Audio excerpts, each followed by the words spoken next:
Bonjour à toutes, bonjour à tous, Valentin Offrand avec vous pour ce point de marché du mercredi 12 juillet 2017. Alors bienvenue à vous, je vais saluer la salle de trading. Alors bonjour à vous François, bonjour à vous. Alors les deux François, ici pluie, alors ici également, hein, je vous rassure, à Paris il pleut aussi.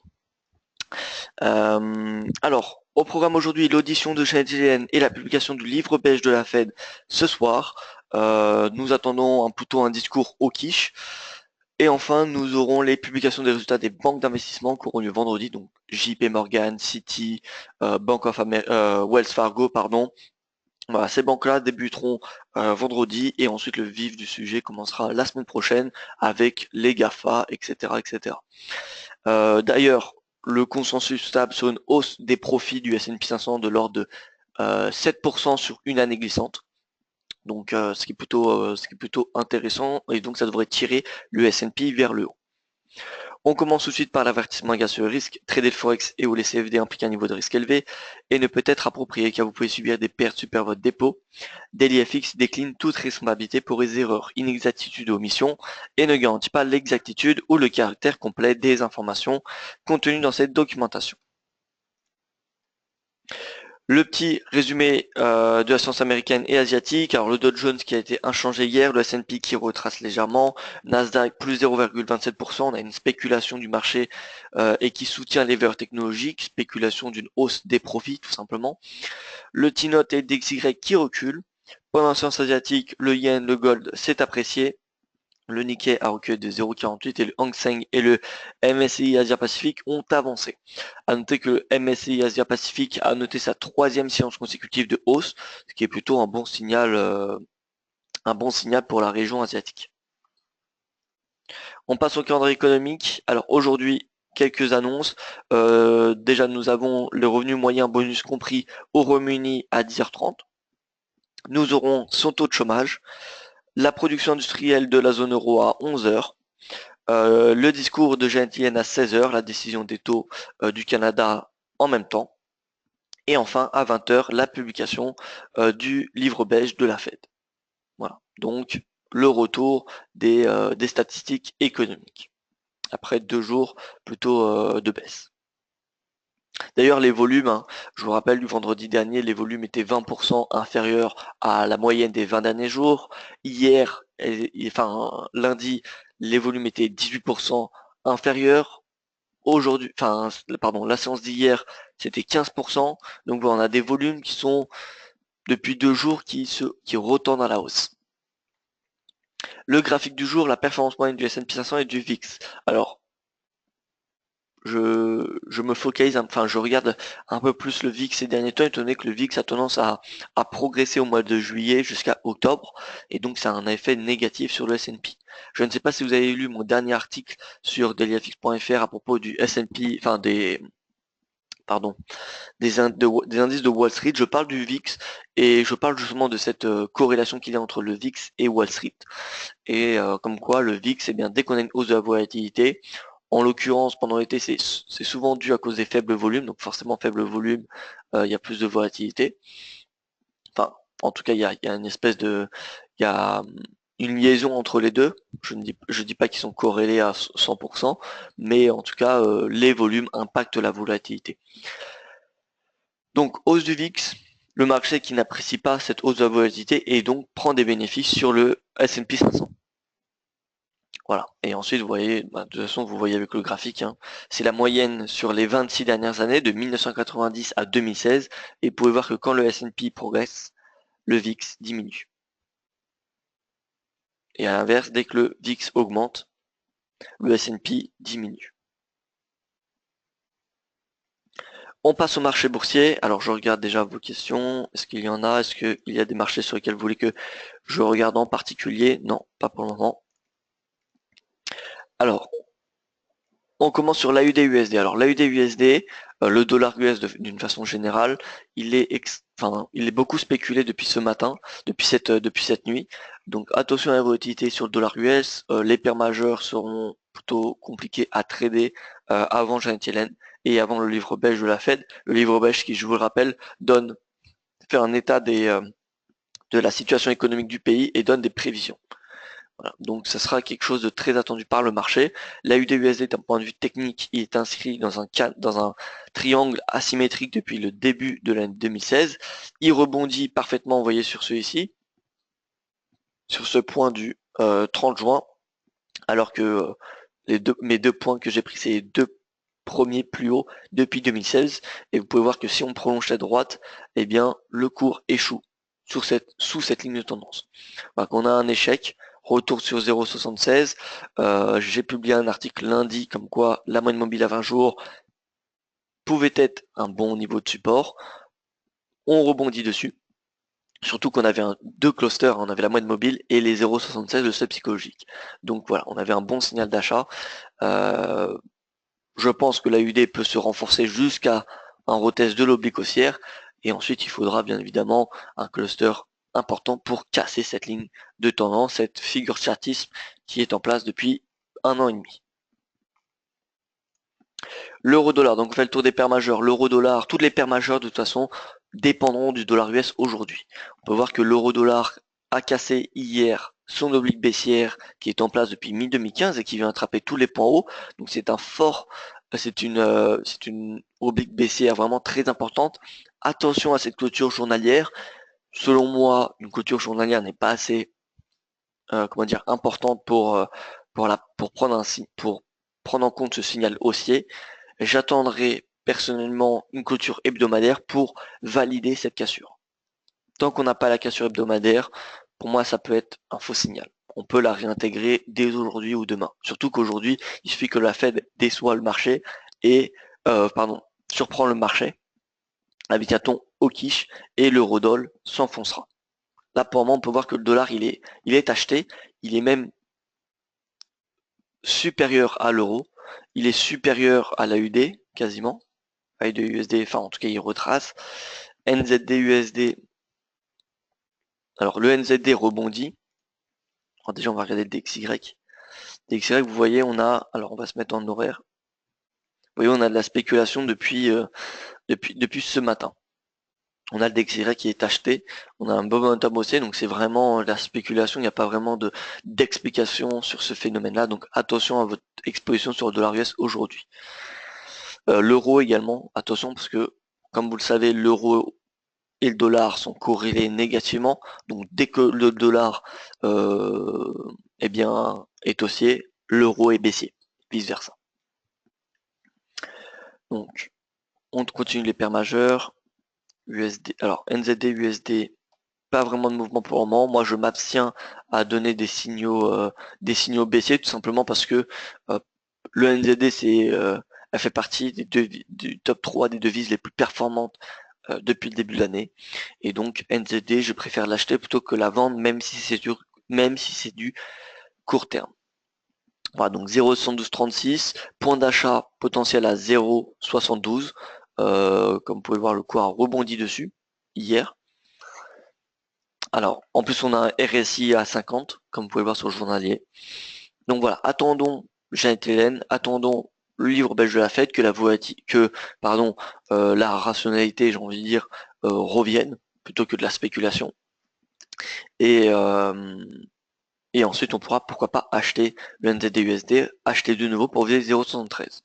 Je ne me souviens plus exactement depuis quand nous sommes haussiers sur le NZD-USD, mais il me semble que c'est depuis ce niveau de prix-là. Donc pour moi, ça fait une belle tendance haussière.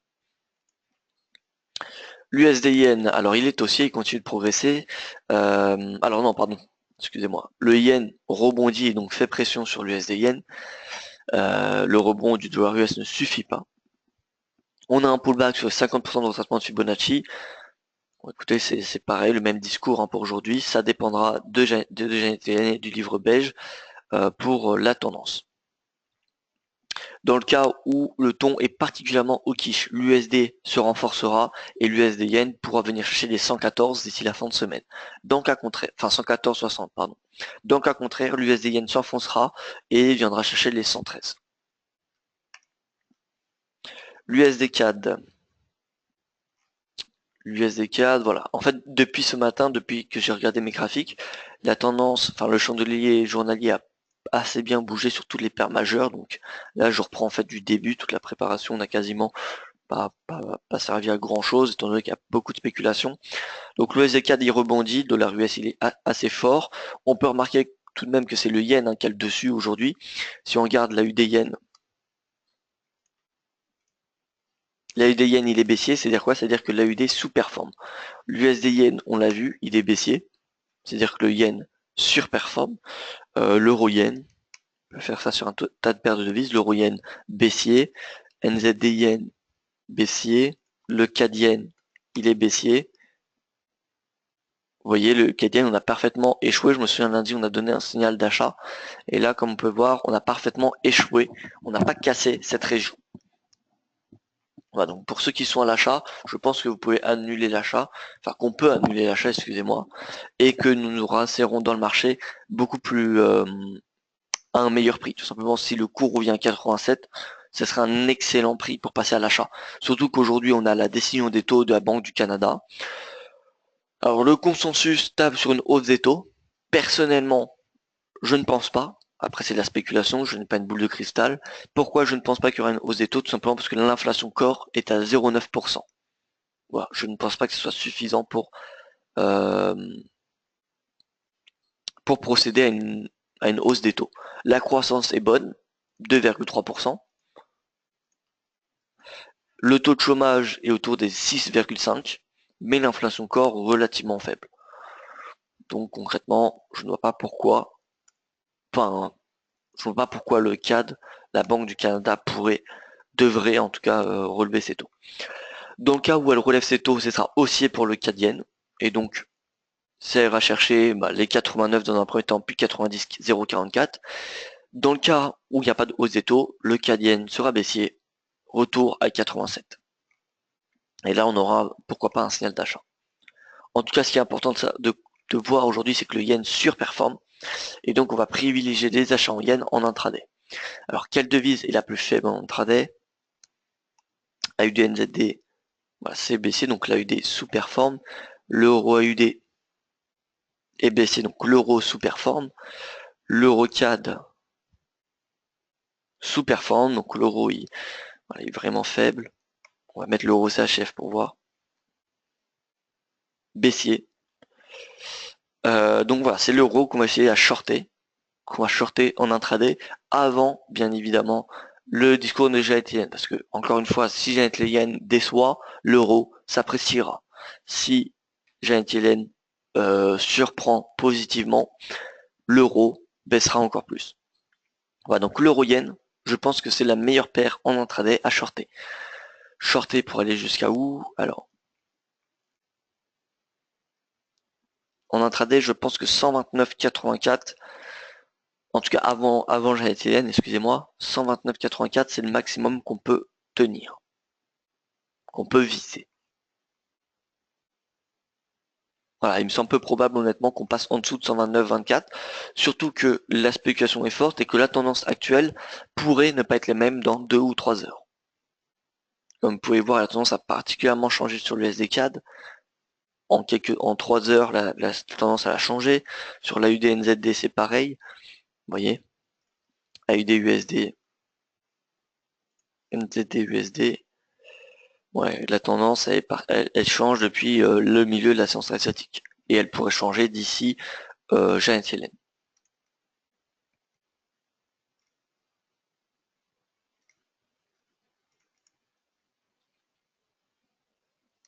Alors on va passer au marché des indices. Donc concrètement, l'euro-yen, objectif intraday 129,24. Sinon, pour ce qui est du swing, je reste acheteur sur l'AUD, je reste acheteur sur le NZD, je reste acheteur sur le CAD et l'euro. Et je vends le yen et le dollar US.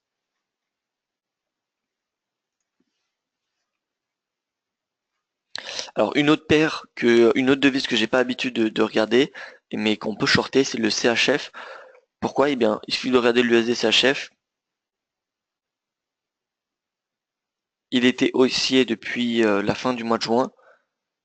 Ça veut dire tout simplement que le CHF sous-performe. Et donc c'est une devise qui peut se shorter. Ces 2 derniers jours, l'USD sous-performe le CHF. Voilà, mais globalement, Si on regarde le CHF yen, on peut regarder CHF yen, bon, il progresse quand même pas mal. Alors SXY, donc qui est le Swiss franc index. Voilà, Swiss franc index. Bon, depuis le début de l'année, il rebondit.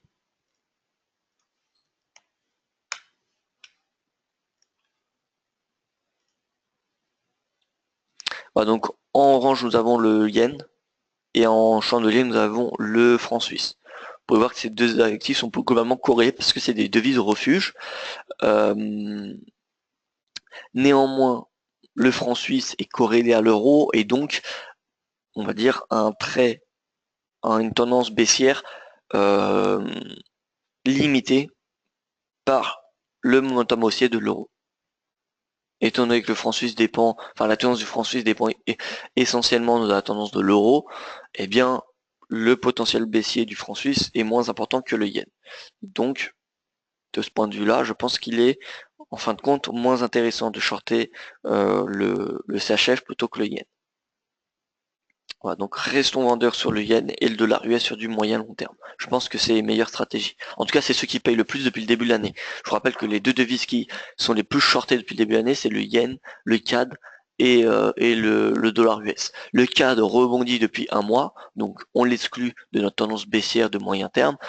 Mais voilà, le yen et le dollar US, ça fait maintenant plusieurs semaines, plusieurs mois qui sont baissiers, et donc on va garder leur trait baissier.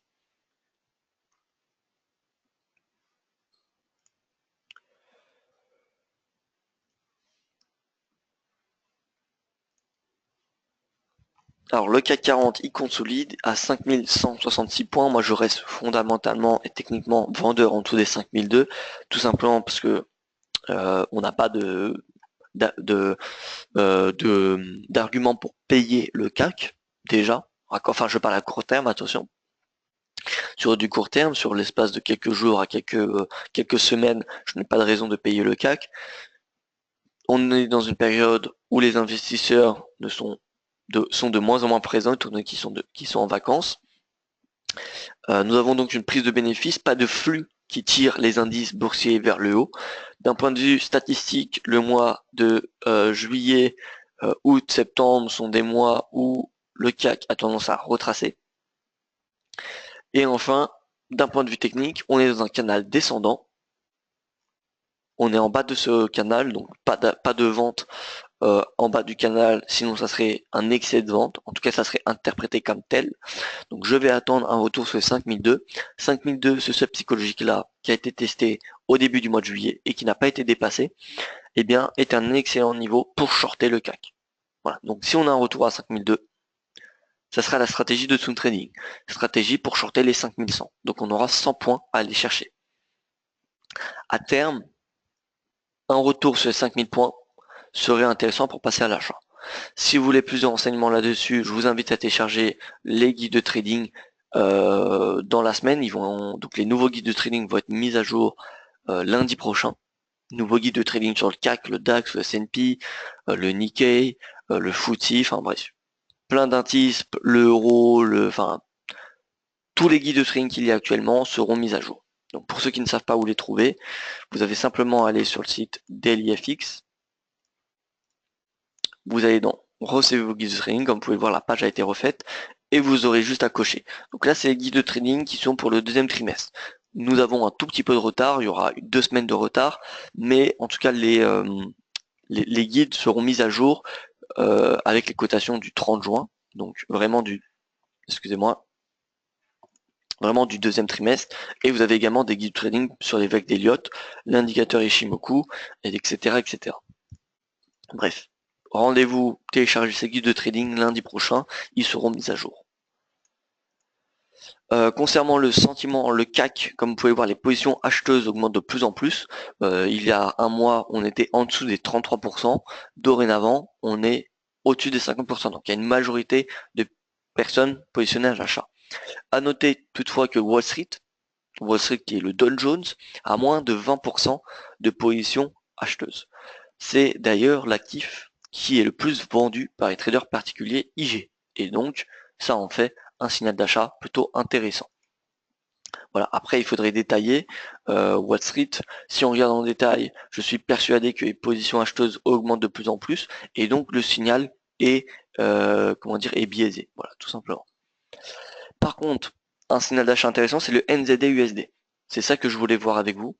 Le NZD-USD, c'est la paire majeure, la plus, l'une des paires, pardon, oui, c'est la paire majeure et l'une des paires mineures, pardon, qui est la plus vendue, alors qu'elle est la plus haussière.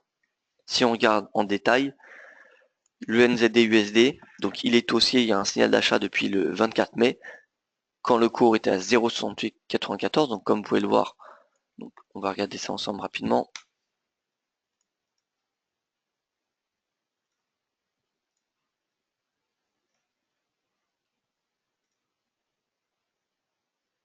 « 24 mai.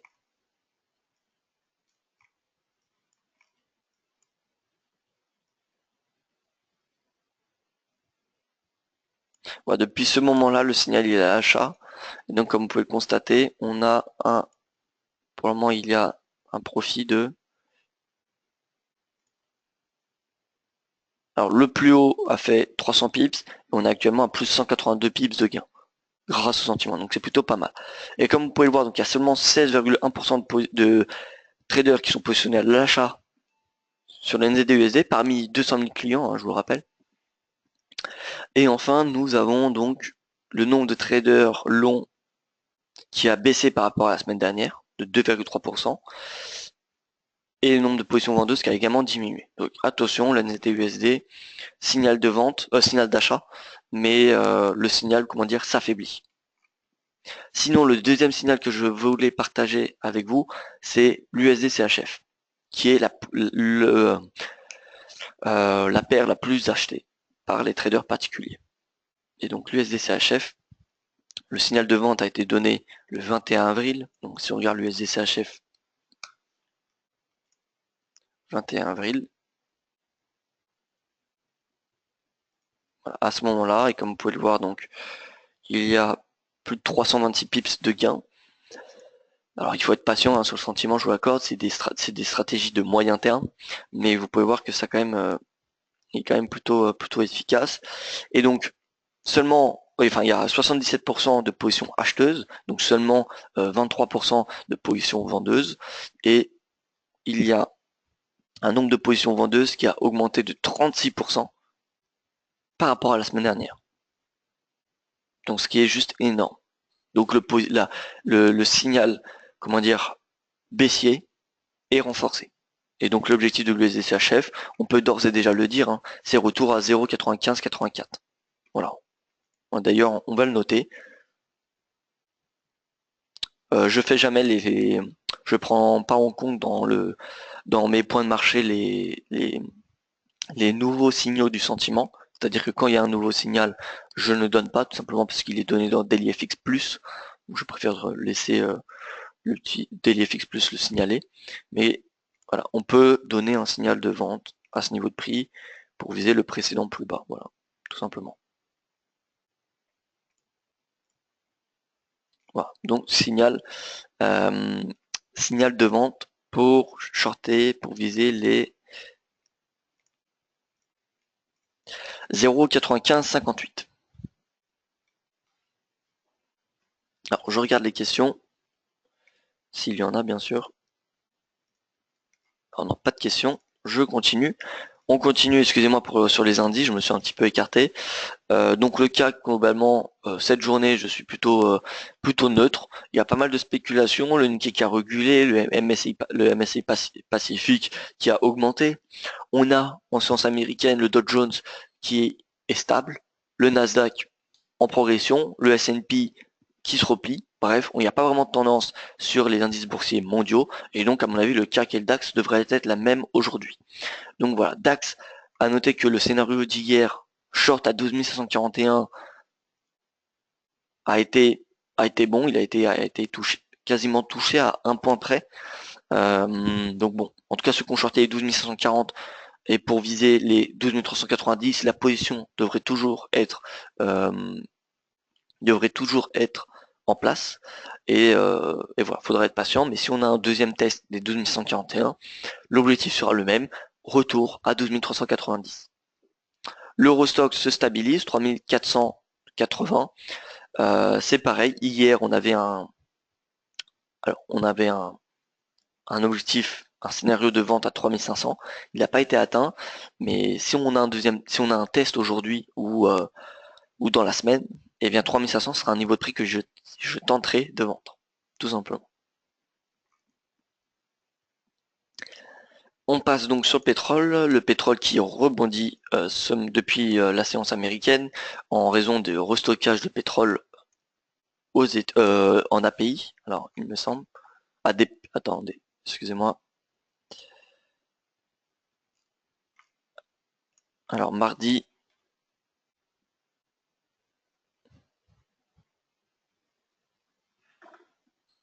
Alors, il n'est pas noté ici. J'ai pas l'impression qu'il est noté. Bon, en tout cas, on a eu un restockage des stocks. Les stocks qui seront publiés aujourd'hui, mais on a 2 stocks qui sont publiés par semaine, par semaine, je vous rappelle. On a le stock département de l'énergie et le stock qui précède l'agence internationale de l'énergie. Alors le pétrole, concernant le sentiment, alors on a une majorité de traders qui sont positionnés à l'achat, ce qui en fait un signal baissier. Alors moi je suis baissier de toute façon sur le pétrole comme vous le savez, baissier pour aller chercher les 40 $. Voilà, donc là on a un rebond sur les 44,08. On est à 45,83. Selon les stocks de pétrole qui seront publiés aujourd'hui à 16h30, eh bien soit le pétrole atteindra les 46,66 ou soit il retournera sur les 44,83. Tout dépendra des stocks. Néanmoins, à moyen long terme, la tendance est plutôt baissière. La moyenne mobile à 50 et 20 jours, elles sont orientées à la baisse. Le RSI, globalement, on a un rebond, on a une cassure de 50, mais la cassure n'est pas encore validée étant donné que le cours n'a pas clôturé au-dessus. Voilà. En tout cas, s'il a clôturé, il est de très peu et le momentum est très faible, étant donné que le RSI, comme vous pouvez voir, l'angle est de moins en moins important. Donc le pétrole, c'est un rebond technique, certes. Il pourrait se prolonger jusqu'à 46-66 $ si les stocks de pétrole sont en déstockage.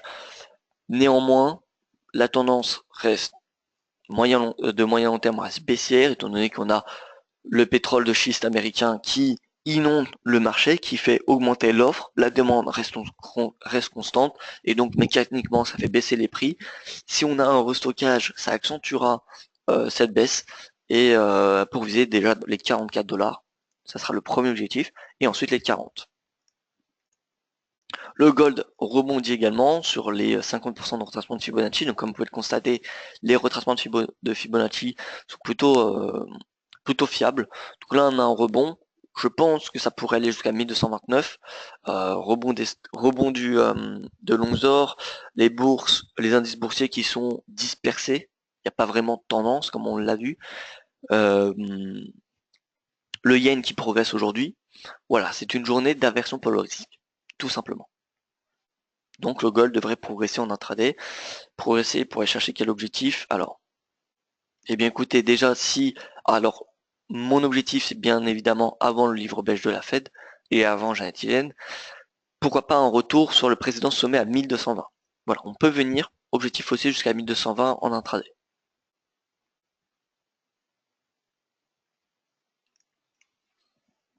Voilà, écoutez, moi je n'ai plus rien à rajouter. En conclusion, attention à 16h au discours de Janet Yellen, 20h livre belge de la Fed, la BOC à 16h également, les stocks de pétrole à 16h30. Voilà, globalement, ce sera une séance outre-Atlantique qui sera vraiment qui influencera particulièrement le marché. Merci à vous pour votre attention, excellente journée, rendez-vous sur le site dailyfx.fr.